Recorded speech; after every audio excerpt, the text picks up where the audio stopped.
There has been very little reporting on the genocide games, which are about to open in Beijing next week.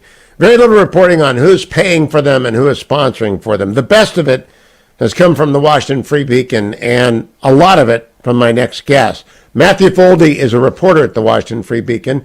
His most recent story is about a Chinese company that surveils the Uyghurs that has a major role in sponsoring the Olympics, but he's also written about Chinese government propaganda about the Olympics deployed throughout the United States, about Commerce Secretary Raimondo's husband's connection with a tech firm funded by the Chinese government. The FBI's warning to California genetics companies are out there collecting your data, probably for use, and by the way, much else. Matthew, welcome to the Hugh Hewitt Show. Great to have you. Well, thanks so much for having me on today. It's an incredibly important topic, and we see in America it's not safe for school children to go to in-person learning, but we are sending the best athletes in the world to China, which our reporting at the Free Beacon shows is basically a real-life, modern-day Black Mirror, using technology in ways that we in America would never conceive of, to suppress dissidents, to create voice databases so that they can track dissidents. They're criminalizing criticism of China from athletes from around the world. The audience in the Olympic Games is basically only going to be allowed to be from China. So it's a disaster, and it's going to be a huge propaganda victory for China and potentially give them the credibility they think they need to invade Taiwan after. It's going to be a huge mess of domestic ramifications here and international ramifications as well. Now, Matthew Foldi, I have Ken Follett on at the bottom of the hour. His new book, Never, is the first major thriller to attempt to penetrate how the CCP works. He does a pretty good job of it, but he doesn't get anywhere near the totalitarian. Calling them Orwellian is to give a bad name to Orwell, because it's far gone beyond what Winston had to put up with in 1984. Who, though, is this Chinese company that is going to be right alongside Minute Maid? I don't know who the sponsors are. All I know is NBC. I hope some sponsors pull out before these games get going, but NBC can't. Who is going to be in the NBC booth that is surveilling the Uyghurs? At this point, I don't even know if there's going to be an NBC booth at the Chinese Olympics, not because they're going to pull their sponsorship, but because they're not going to be sending most of their on-air talent to China, because I think they realize that it's probably too dangerous, it's not secure, they'll have their data hacked by the Chinese government. So I don't know exactly who the NBC host is going to be, but they'll probably be doing it from the safety and security of America and not from the uncertainty of hosting from China, because they realize that it's a danger. We know that the app that everyone is forced to use when they go to China is incredibly vulnerable to hackers. So, and we know that in America, as you were saying, my colleague Chuck Ross and I covered this at the Free Beacon. Fulgent Genomics is a company that California gave millions and millions of dollars to for COVID testing. And the FBI actually reached out to the sheriff of LA and said, just so you know, there's serious vulnerability in this app to the Chinese government receiving all of the data from this company. And the sheriff of LA said, we're actually going to stop using this. So we see that China is using coronavirus to obviously heighten its position globally by hosting these Olympics next month, and also to harvest data from Americans here. One of the companies that's part of the free test program that the Biden administration is doing is a subsidiary of a Chinese company as well, and the U.S. military gave them a contract worth up to $1.2 billion. This is all very amazing. Can I focus on Ifly Tech? Because they're going to be standing side by side of our athletes and our corporations, and Ifly Tech is running a holocaust. So this is insane. Ifly Tech is a AI technology that allows for real-time translation.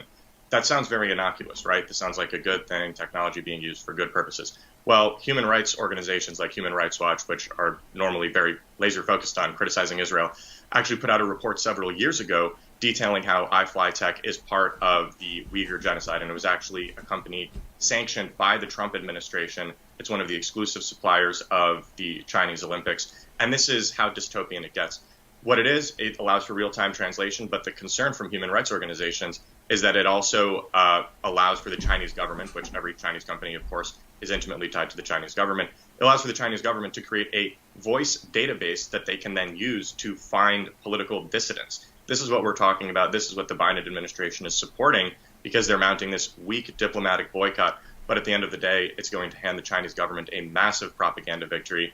And they use companies like Ifly Tech that are under sanction by the United States government. They're making a mockery of us by flaunting this in our faces. And until we reported this last week about Ifly Tech's public and stated connections to the Olympics, I think most people didn't even realize it. Well, I don't think people realize anything about the Olympics. The Olympics are dun, dun, dun, dun, dun, dun, and people turn them on and they start watching. This is different. This is 1936, only it's worse than 1936. And we have 1 million Chinese Uyghurs in oppressed circumstances, many in concentration camps, forced sterilization, organ harvesting. Hong Kong has been suppressed. Tibet has been invaded, and Taiwan is threatened. This is not your father's Deng Xiaoping CCP.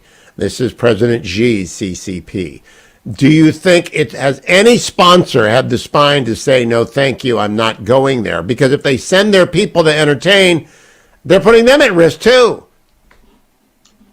Look, at this point, I think it's too late for any of these companies to boycott. I think they've shown their true colors, right? Coca-Cola would rather boycott black businesses in Georgia than one of the leading state sponsors of genocide in the world right now.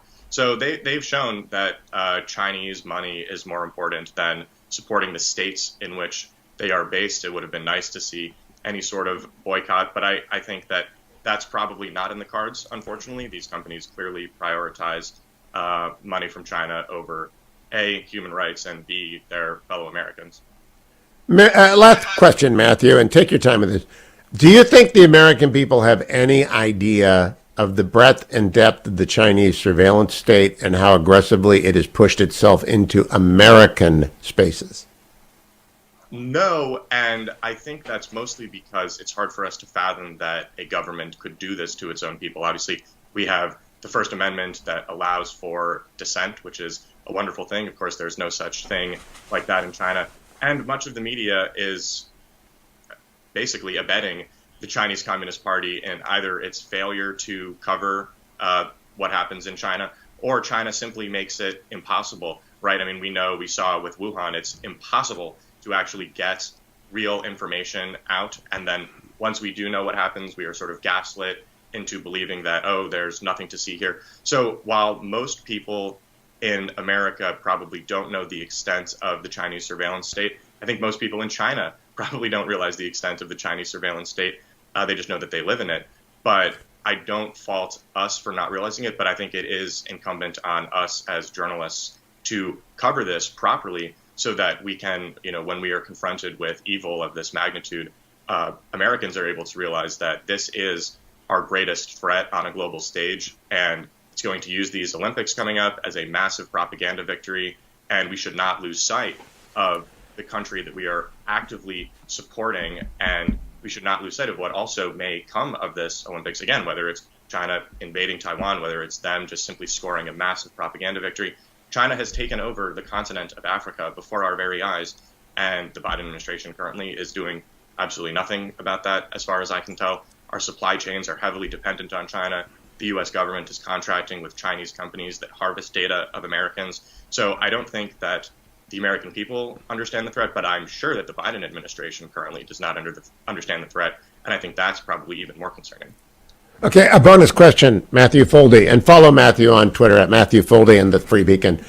Do you believe that, or do you have sources in the FBI that understand the nature and extent of the Chinese espionage effort in the United States? Because I do not believe the average American understands that is bigger than the Soviet East European Cuban effort of the 80s, which was brought to the screen in the Americans. I just don't think people have any idea what CCP espionage means in the United States. Well, look, the FBI has problems of its own here. It took them, 8 hours to acknowledge a jihadist holding Jews hostage in Texas was in fact true. Good point. So, I hope that the FBI can focus on the actual threats, whether it's, foreign Islamic extremists coming to hijack synagogues or also China abroad. But yeah, we can't keep our eye on the prize enough here when it comes to China. I hope the FBI is taking it as seriously as you know that they should. But the FBI also has a very bad record of keeping Americans safe. So hopefully they're listening to your show right now and are realizing they should probably prioritize China over some of the other, investigating parents at school board meetings as domestic. Yeah, that's Merrick Garland. I think the pros at the Intel Division, counterintelligence, know. I hope the CIA knows it's all about China, and it's going to stay about China. And Matthew Foldi and the Washington Free Beacon are all over that. Thank you, Matthew.